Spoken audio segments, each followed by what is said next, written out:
kayo tuwangan. That's why I mandate Ma'am Haka, our nutrition head. We will impose to you na lahat po kayo ay magtatanim. Hindi lang kayo basta magpapatanim. Tama po? Why? This is the time na kailangan i-correct natin ang kanilang way, ay yung kanilang timbang.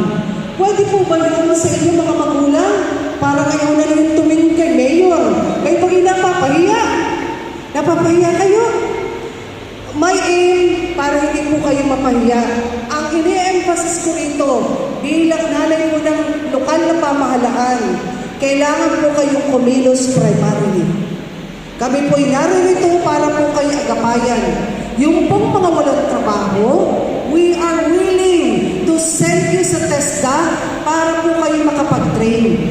Those who are skilled, kayo po'y makipag-ugnayan sa HR.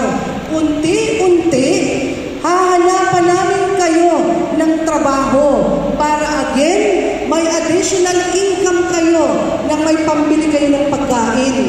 At kayo po namang mga nanay, mayayapilagin yung marami na pong anak, mag-family planning po kayo. Tama po? Opo. Para ngayon na ninyong